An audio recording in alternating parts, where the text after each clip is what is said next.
एव परमं पदम। सभी पूजनीय संत वृंद को, विद्युत वृंद को नमन। आप सबके लिए जय श्री राधे।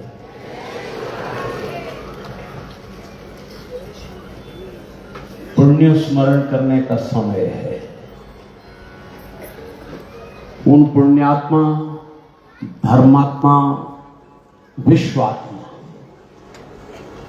जिन विश्वात्मा नारायण की आराधना करने के लिए सन 2000 में अपने जीवन के अनुभव के आधार पर कि मेरे नाम के आगे 1008 श्री श्री लगता है, पता नहीं गुरु महाराज की कृपा क्या है, लेकिन अगर ये नाम इस प्रकार है तो ये शब्द मैंने उनके मुखारविंद से सुने हैं कि मेरी इच्छा है कि श्रीमद् भागवत महापुराण साक्षात भगवान श्री कृष्ण हैं और मैं 1008 श्रीमद् भागवत महापुराण के पारायण से उस विश्वात्मा नारायण की आराधना करना चाहता हूं। उस यज्ञ का नाम था विश्वात्मा नारायणीय। अद्भुत काम किए पूज्य श्री महाराज ने, यही उनके पुण्य हैं।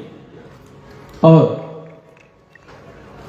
इस क्षेत्र में बहुत कुछ नहीं था, केवल मात्र इस क्षेत्र में पूज्य ऋषि विराजमान थे, जीवित समाधि लेकर के पीपलों के रूप में विराजमान, जिनकी शरण में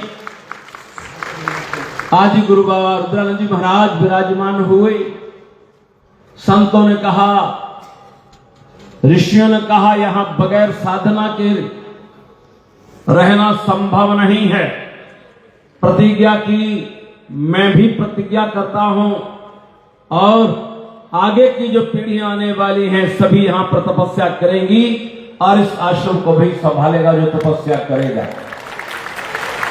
भोजे बाबा रुद्रानंद जी महाराज ने पंचाग्नि तपा करके रोम रोम से परमात्मा का नाम यहां गुंजायमान किया, सर्वविदित है।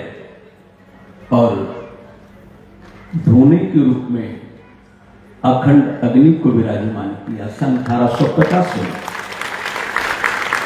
1864 में प्राणी मात्र के कल्याण के लिए अखंड लंगर प्रारंभ किया सदा व्रत। पूज्य स्वामी श्री परमानंद जी महाराज ने उनकी परंपराओं को इस तरीके से आगे बढ़ाया। सन 1905 में पूज्य स्वामी आत्मानंद जी महाराज ने वेदों का विद्यालय यहां पर प्रारंभ किया, ये उनका पुण्य है। वैदिक परंपरा को अक्षुण्ण बनाए रखने के लिए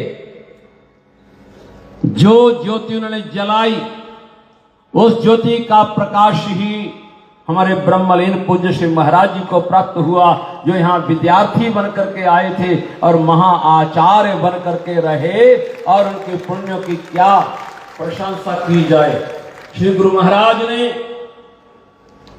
इस क्षेत्र में आम जनता के लिए जितने अद्भुत कार्य किए, उनको आगे बढ़ाने का काम जिनको मिल रहा है वो भी पुण्यों से ही हो पाएगा और पुण्य करने के लिए वो तत्पर हैं।